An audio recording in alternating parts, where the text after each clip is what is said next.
Hey everyone, this is Enzo, and on this week's Beyond the Monologue, we're going to be having musical guest Typhon joining us. Let's start the conversation.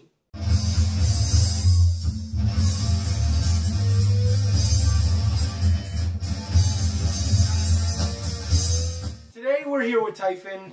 Can you guys just say all of your names real quick? Brandon. Justin. Rob. Thank you guys for being here today, first of all. Thank you guys. We really do appreciate it.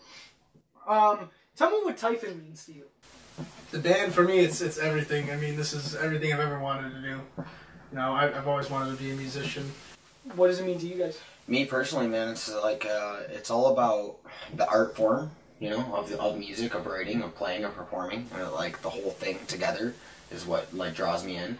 You know, I want it to be a career. I want to do this. I don't just want it to be a hobby. You know what I mean? I want this to be something I have a passion towards. You're working towards something. Exactly. I have a passion for it, and I'm willing to work for what I want. You know.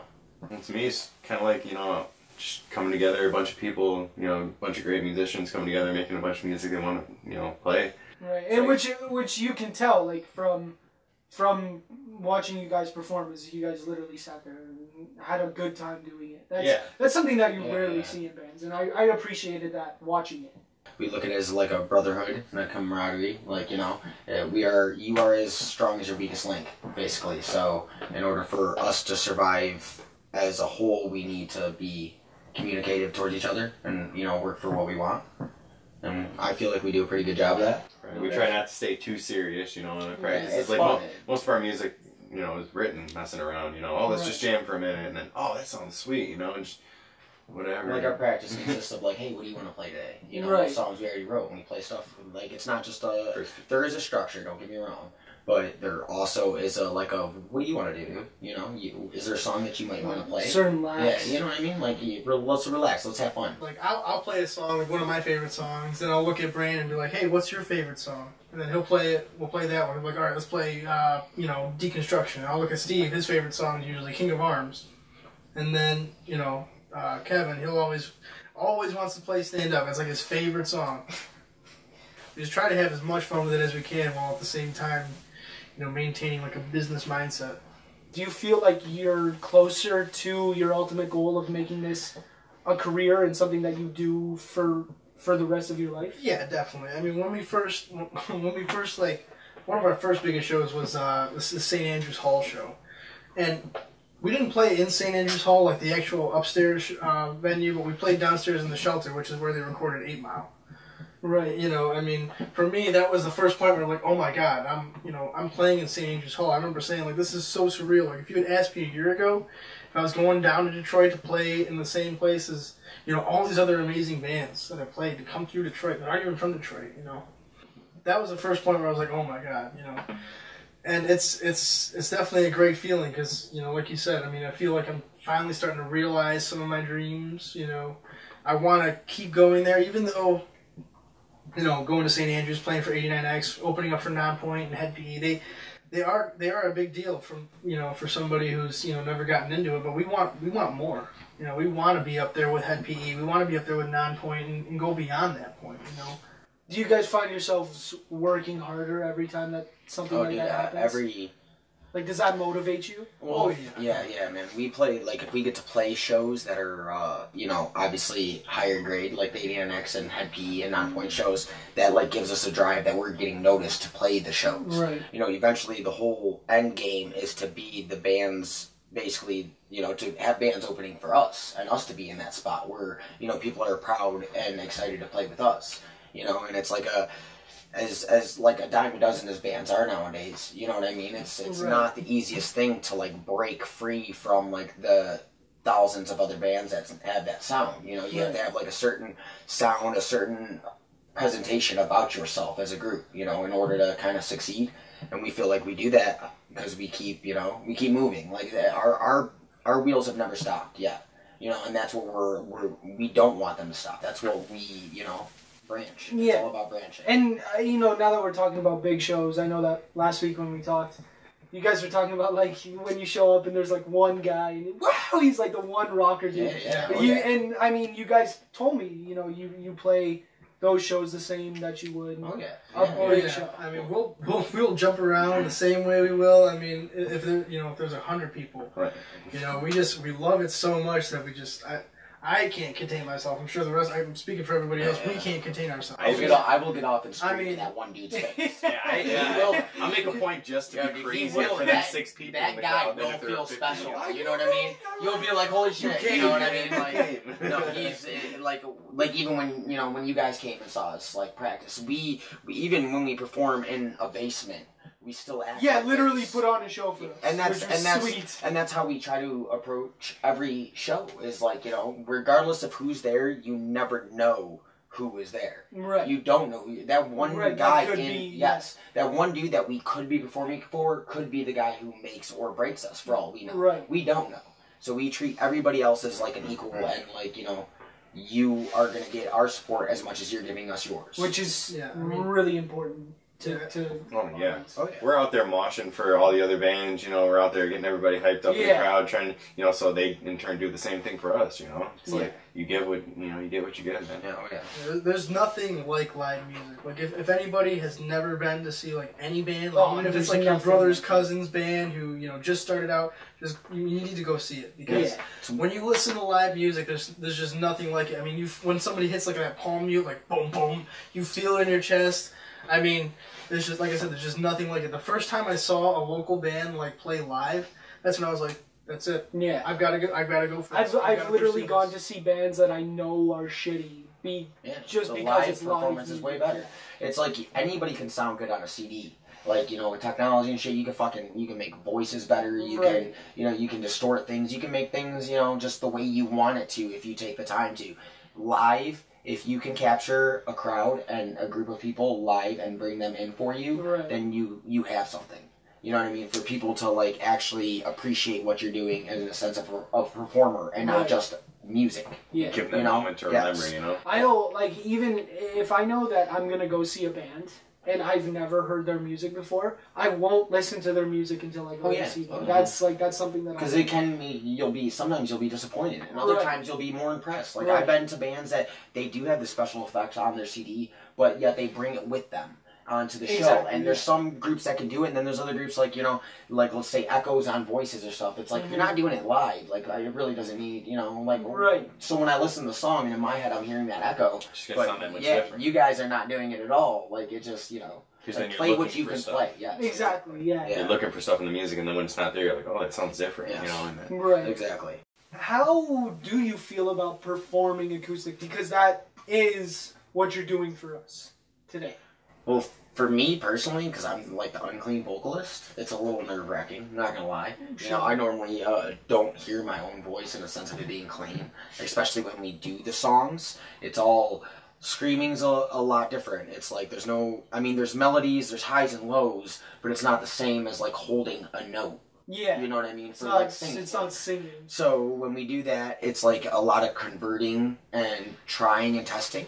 You know what I mean? And we feel like the way we do put things in an acoustic set works. That's why we chose the song we chose for a reason, because that's one of our ones that obviously, it's not just screaming the whole way through that I gotta like convert. You know what I mean? It's something that we have a good back and forth going between us, like in a metal sense, but as an acoustic sense, it's like even better because we can harmonize and you can like get that feel of what the song's actually about. You know what I mean?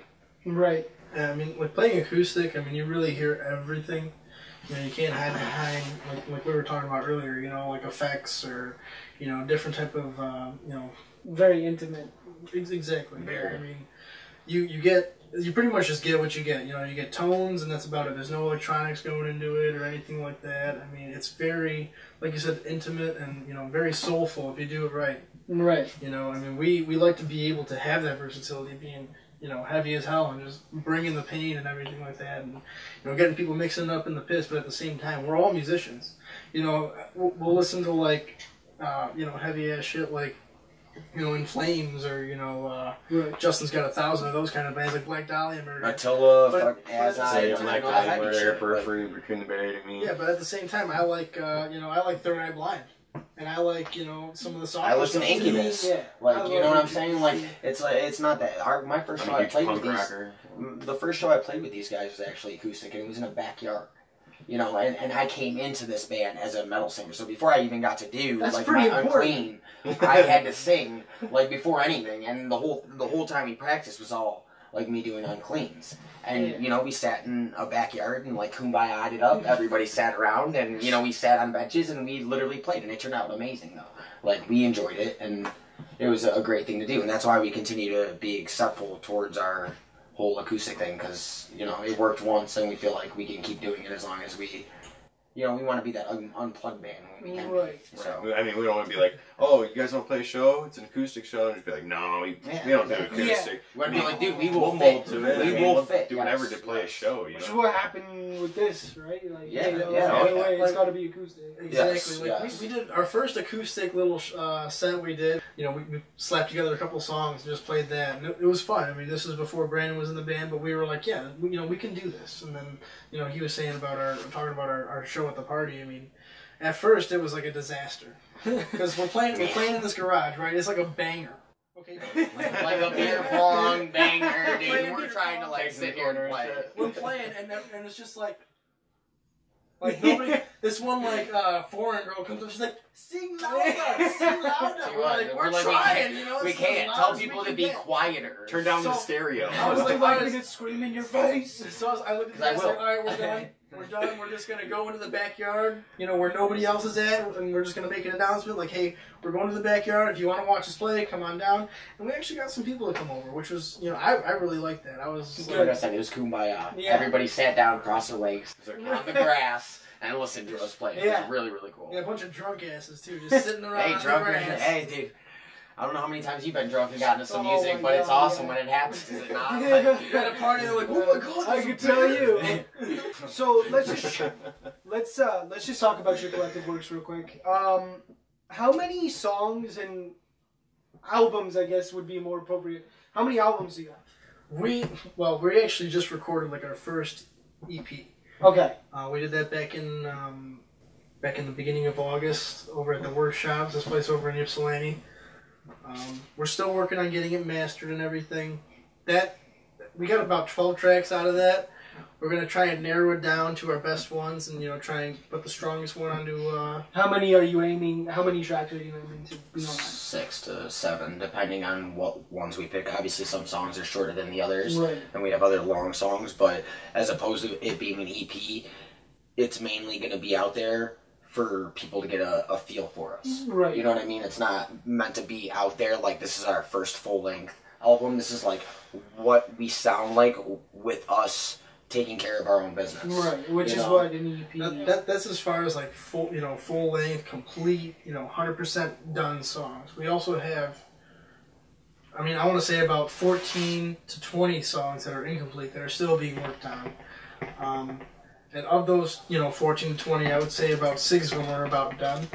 We just weren't ready at the time to release it. We wanted to, fine-tune it and make sure it was everything we wanted. But I think our master list is at like 26, 27 right now. And that's not including the unfinished songs? That is including all the unfinished stuff. So you would, in reality, it's like the songs that, you have things where you work on for a second. You're like, that's awesome, let's write it down and keep that. And then we'll come back to it. Right. But we can never forget that we do always need to keep up with the things that we're performing. The things that are going to be out there. It's always great. Like, the whole point of our EP is that we're going to put that out, and those are going to be the songs that we run through all the time, and we know, like, the back of our hand. And then in our off time, though, like, on practices, let's say we run through that set, but then we spend the direct other hour and a half just working on stuff that we are planning on doing for the future. You know what I mean? It's like, like I said, the wheels never stop moving. They have to keep going, because as soon as it stops, it all stops. Right. If you keep going, then there's nothing, even if it's baby steps, you're still getting further. You know what I mean? If you stop, then the whole process stops. So as long as we keep going, it'll keep going. Let's just talk about the song that you're going to be performing for us. It's called I Wish. Is that... Yes, that's correct. That's right. It's called I Wish. That is correct. The song is called I Wish, and... just tell me why you're playing it. Tell me why you decided to play it. We decided to play this song.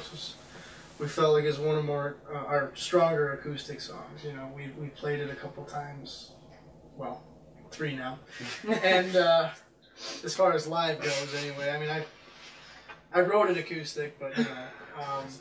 So this song was written acoustic. Yeah. Okay, so that's really important. Yeah, to know. It was just. I actually, I mean, I read a couple of our songs like acoustic, but I would have never guessed that. But yeah, that's. We just have a way of converting it, this metalifying it, if you will. You know? Yeah. Yeah, this is definitely one of our stronger acoustic songs. It's been very well received by people that follow us and care about Typhon or whatever. The reason why I wrote the song was kind of like one of those heartbreak, kind of things. Yeah, the classic heartbreak. Yeah. I was with this chick, and then I don't know what happened, and then I all of a sudden I couldn't, the lyrics go like, "I wish you knew what it was like," Well, some of the lyrics are very indicative of like out, fell apart. Right, and like it's about like trying to get a hold of a girl. You call on her, you can't get anything. No text back, no nothing. When you're so used to, which is the fucking worst. You get the dots. It's the worst feeling when you're so used to being able to get that text back. But then I didn't. You get that call back, or she always answers, and then all of a sudden it's just done. It's gone. And that's who the fuck? That's the thing about that. That's what that song was, pretty much about.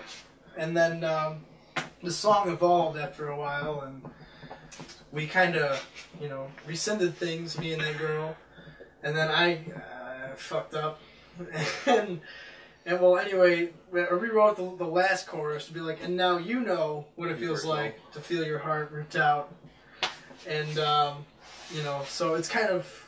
It's like, fuck you, but then, fuck me. He was a 180. Anything else? Yeah, go on Facebook.com/Typhon Detroit. Shoot us a like. SoundCloud.com/Typhon Detroit. Fucking check us out. Typhon Detroit. Thank you guys so much for being here. Seriously. Appreciate it. Oh, yeah, man. Thanks for having us out here.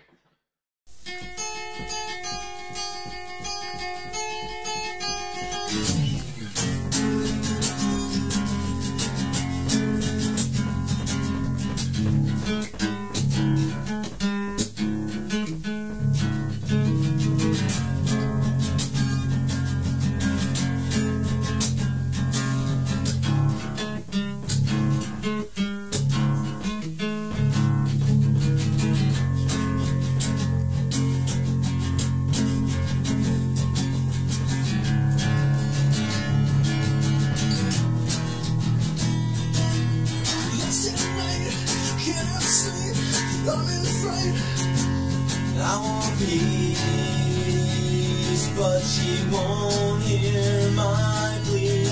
Out of sight, out of mind, can't fight. What is mine? Is this just a waste of time?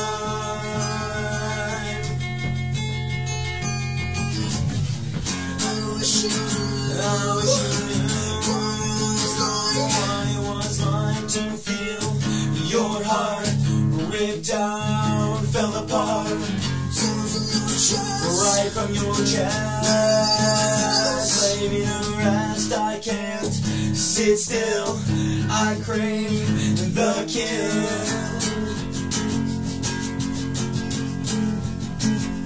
The kill.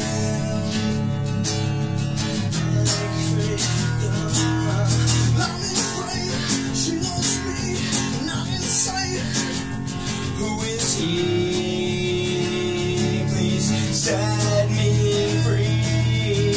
I can't see reality from uncertainty. It cannot be what has become of me.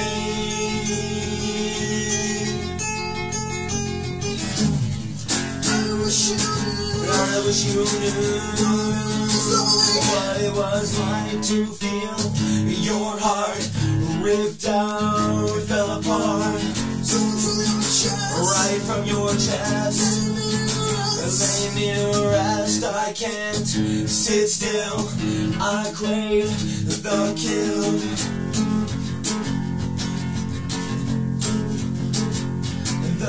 I crave the kill.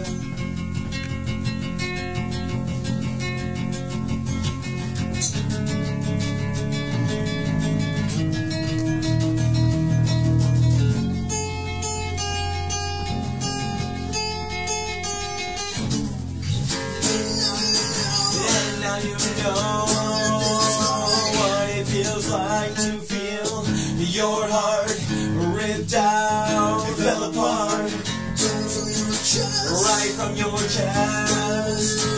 Lay me to rest, I can't sit still. I crave the kill.